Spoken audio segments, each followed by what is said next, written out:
bersama saya lagi dalam ORAITNOPO channel. Wow, terbaik ya. Apabila saya menonton soalan dan juga jawapan daripada YB RAfizi Ramli, ini menunjukkan betapa geniusnya ya YB kita, dan juga soalan yang diberikan oleh seorang CEO, sahabat semua. Yang bertanya adalah seorang CEO yang berpengalaman selama 30 ke 40 tahun. Hebat. Tapi yang mengkagumkan saya adalah pengetahuan hebat YB RAfizi Ramli berkaitan dengan industri INI. Jadi ini menarik untuk kita tonton, karena ini kita boleh belajar daripada soalan yang diberikan dan juga jawapan yang diberikan oleh YB RAfizi Ramli. Jadi sahabat semua, sebenarnya perkara sebegini boleh membawa kebaikan kepada negara kita. Ya, karena persoalan yang diberikan itu walaupun mendalam, tetapi apabila kita fikirkan, ya satu yang boleh menjadi pemangkin kepada perkembangan industri ini di negara kita, khususnya negara kita Malaysia yang sedang membangun. Jadi tanpa buang masa, mari kita dengar soalan ini betul-betul, fahami dan juga dengar jawaban balas daripada YB RAfizi Ramli, sahabat-sahabat semua. Jadi tanpa buang masa, mari kita dengar soalan dan jawaban. Silakan Tuan. Assalamualaikum, and Ahmad Muhammad Rafizi, and also Chief Minister. My name is E.T. Tan. I'm the CEO of PSTC. And one of the things that, if you don't mind, I'm going to speak in English because my bahasa is not so good. I've been out of Malaysia for 30 years. I spent 15 years in Silicon Valley and 15 years in the UK. What you are saying is actually absolutely right. I spent 5 years in that company in Kulim you were referring to. And one of the things I think that is very important for us to understand about chip design and IC design, I have one soalan I will ask, but the background is chip design and IC design requires a customer. When you make chips and you want to have volume of chips, the customer must have a big set of volume for products. So the demand for chips is actually products. The demand for IC design is also products. If you only you have a design company, you need to design many products.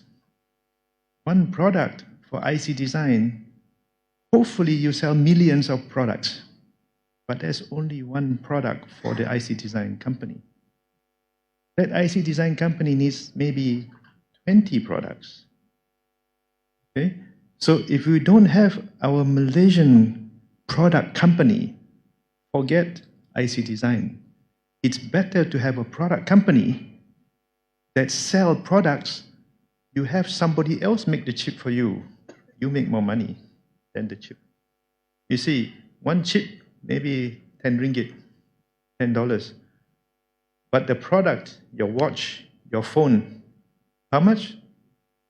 5,000 ringgit, 4,000 ringgit. But the chip inside, maybe $1.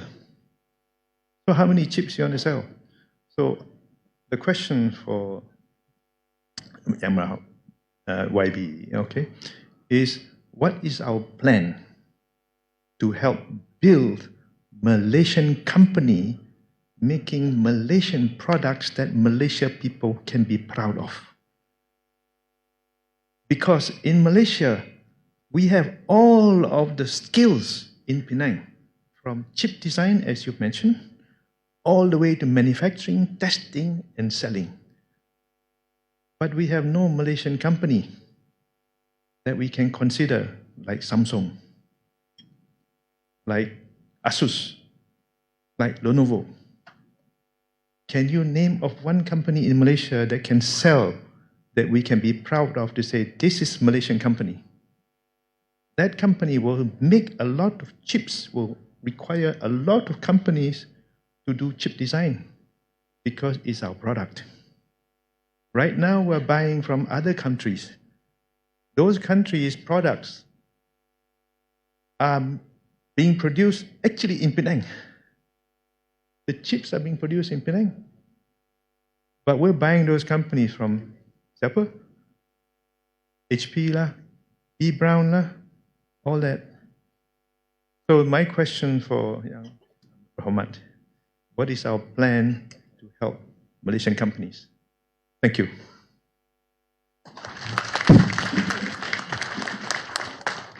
Habis diam satu dewan dengar. Well, I think that's why, I know it's a bit trite. I keep telling it. And we have to admit that we have structural problems.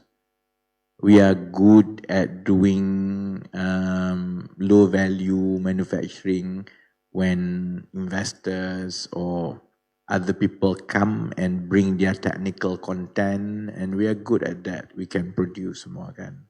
Tapi we also have become complacent over the years because it powers the economy, and therefore why bother growing up the value chain? Because for us to be able to develop our own, for example, electronic consumer products, it's not just about manufacturing, it's about designing, it's about product development, it's about branding, it's about sales network. So it's a lot more complicated than just operating a manufacturing facility. Kan? So over the years, my observation is we tend to take some shortcuts. So kalau tadi saudara tanya what's the plan, I guess the difference with what we want to do dengan some previous plans is to avoid shortcuts. And to avoid shortcuts means to fix how we behave, how our talents are, to fix our attitude towards talents generally, attitudes towards competition. Jadi all these are policy in nature, dia juga incentive in nature, but most importantly is soft investments in society. Maksudnya kita kena cultivate, and sebab itu you notice among the things we are focusing is trying to push and mainstream innovation even at the lowest level.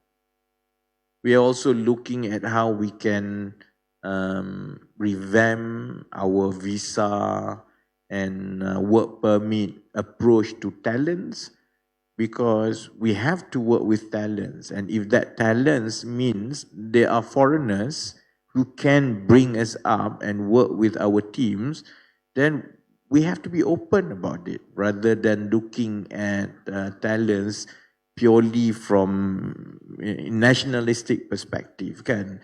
Sebab the reason we couldn't have that is because it's also a question of lack of talents. I don't think it's very much about lack of funding. It's a lack of talents kan. Kemudian juga in terms of the nature of our enterprises, 75% of our companies are micro. Maksudnya 5 people and below. And most of these are F&Bs, kedai makan. And it's like, if you tell people kita ada 1.1 juta entiti perniagaan di negara ini, wow, that sounds impressive. Tapi if you start drilling down, 75% ataupun 750,000 lah daripada entiti berdaftar itu, sama ada sebagai perkongsian ke, sebagai enterprise atau syarikat, semuanya mikro, 5 pekerja ke bawah, dan sebahagian besar mereka adalah di dalam perniagaan makanan. Sebab itu perniagaan makanan ini jadi sensitif kerana persaingan terlalu banyak dalam semua orang nak berniaga makanan. But when that happens, itu menyebabkan penyertaan di dalam bidang-bidang lain, termasuklah tentang produk. Kita kalau buat produk, banyak yang nak buat produk kosmetik. Tapi produk lain tak nak buat kan. Jadi semua ini adalah masalah struktur yang mesti bermula daripada dasar kerajaan memastikan penglibatan, tenaga, bakat dan juga skill gap itu kita perbaiki. But So this is not something yang kita boleh kata, okay, jom kita buat telefon. That's what I'm going to avoid, I think. I'm very apprehensive about having national products and shortcuts. Kita nak national project, jom kita buat syarikat apa ni, apa dia lah ni yang gadget-gadget yang hebat-hebat ni kan, nak buat tu nak buat ni. Kemudian kita pun mula shortcut, ambil semua kan. So those are things yang we have to avoid. We have to take slightly longer to build the resilience, the skill, and let the innovation and creativity of our people. Right? And for that to happen sebenarnya, society's behavior also has to change. We have to be more open to competition. We have to be more open to criticism, kan? And we have to tolerate failure. Sebab dalam sistem kita, we don't tolerate failure. You salah, and I can ask this hall, would you invest 100,000 of your money dalam satu syarikat budak umur 20 tahun? Would you do it? You won't. Sebab as a society, we don't tolerate failure. Jadi, innovation, creativity, product semua ni semua a series of failed iterations. It takes a few iterations before you get one. Jadi kita ialah masyarakat yang tak ada tolerance to failure all this while. Sebab itu, over the years, we have this problem lah kan. Jadi, the challenge is humongous lah. The challenge is lebih mudah bina jambatan ketiga Pulau Pinang daripada trying to do this. That's a lot easier actually kan. Tapi trying to create the environment, provide the talent, inject the competitive and innovative spirit itu, dia cuts across so many things daripada education, daripada policy, daripada incentive, daripada the enablers within the ecosystem. But insyaAllah, it's something that I think we will put the components one by one and it will all converge towards that lah. Cuma I can tell it's not something that I feel can be done and announced as national project. Kita punya experience zaman-zaman 80-an dulu, yang nak buat sesuatu national project, bubuh 10 bilion dalam tu. Nak buat sesuatu national project, jom buat apa ni, wafer fabrication, bubuh 5 bilion dalam tu. It doesn't work like that.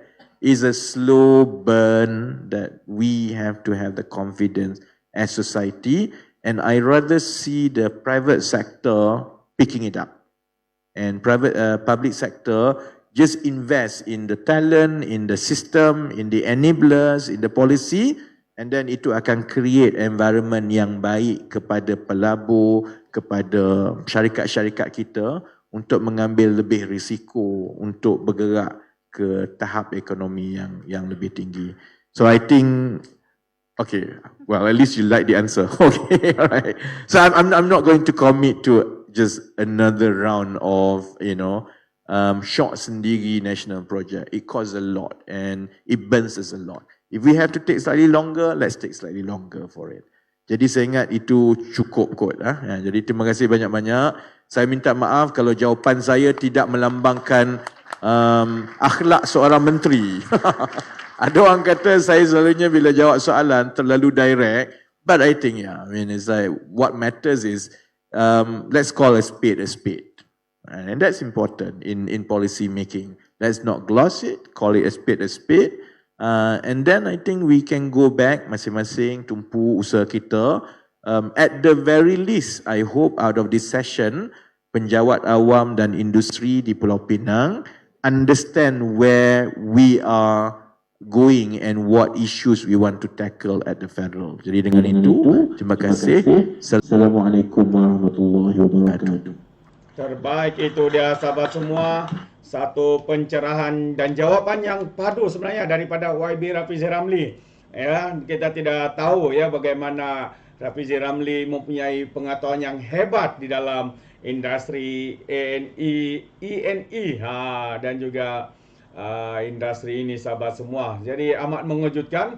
Inilah sebenar jawab seorang menteri yang memang bijaksana menjawab secara spontan, menjawab dengan walaupun menjawab dengan spontan tapi diikuti dengan fakta-fakta, diikuti dengan ulasan yang padu, bukannya sembrono sahabat-sahabat semua.